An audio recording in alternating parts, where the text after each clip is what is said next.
What's up, guys? Welcome back to the Strong Family Money Show. My name's Andres. On this show, we teach you how to take care of your family, your fitness, and your finances so you can take control of your fatherhood and make yourself a better person in the process. So, this is going to sound kind of weird.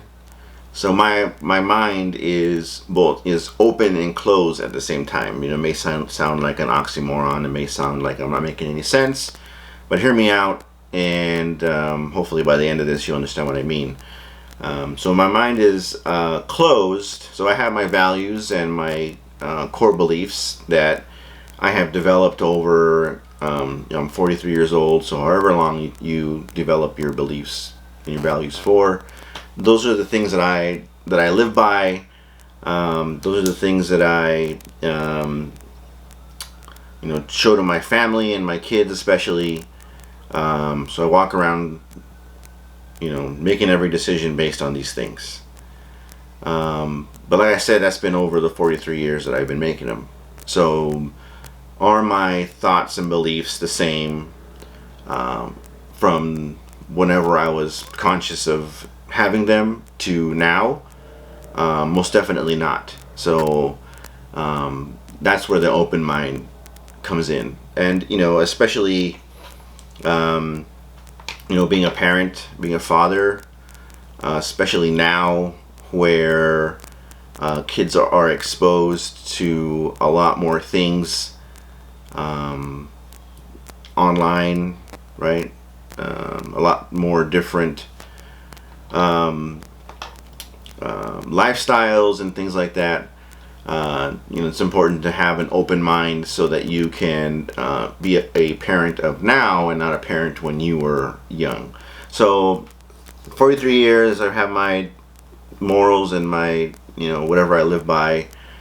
But, that's not to say that that's set in stone. But, so let's say, I believe something, right? And over time, I believe that something because of the experiences that I have or I've had. And now that I have children, some of those things that I believe in might not apply to what is happening now. And because I want to raise my kids to be adults, which happens in the future, I have to decide is what I believe and what I'm teaching them. And by no means are these wholesale changes. They're minor tweaks to what I believe in. Is what I'm teaching them based on what I've experienced going to make them a better adult for what they're going to experience? And that might not be the case, and I would be doing a disservice to them if I say, back in my, everyone says back in my day, this is what happened, right? But back in my day, I didn't have this, and this happening around me. So back in my day, if I were to use back in my day logic on what's happening now, most of the time it may not come out the way that it happened back in my day. So having a set core values is important. The skeleton for me has not changed, but my application and how I share it with my children over the years has changed. One, because of my experiences from when I first said that this is a value of mine to now that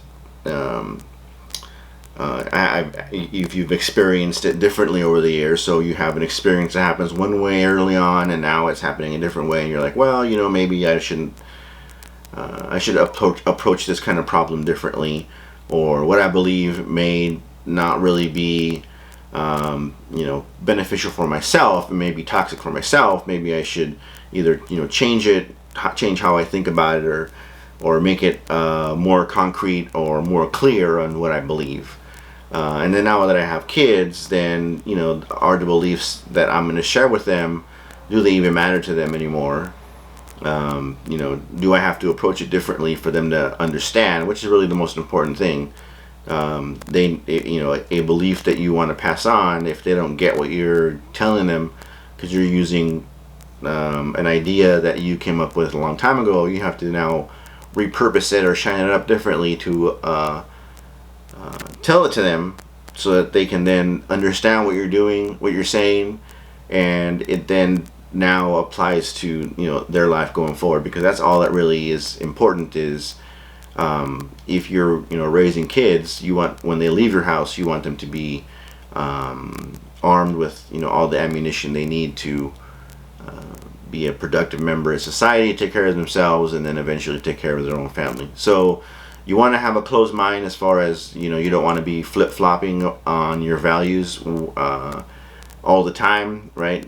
We are in the information age, and it's great that we can get information at our fingertips, right? We can just on our phone bring something up. We're being bombarded daily with information from people all over the world of different cultures and different beliefs. It is no longer just the older generation that is the people that pass on this information. Anyone is able to catch anybody's ear and tell them whatever they want. So you want to have a very acute filter on what you allow in your mind to then affect how you believe and what values you have. And you want to then take in as much information as you can so that you can say, it doesn't really pertain to me, but in the future, you kids are going to have to I see that you're going to have to deal with this. And I think that it is important that this information, which is part from what I've experienced and then part from what I have learned recently of what's going on. I think this now will help you going forward when you have to experience it. And that way you're giving them all the information they need. So you want to keep your mind closed with don't want to be influenced too easily or at all by as many people as are able to influence you. And then when you then exchange or give that information to your children, you want to make sure that it is up to date and concise, and they're able to then use it in the future for when they need it. So thanks for stopping by. If you have any questions, shoot me an email. I appreciate you guys coming back to watching the videos and getting this information that I want to give you guys. This is Andres from the Strong Family Money Show. Thanks a lot, and I will talk to you guys next time.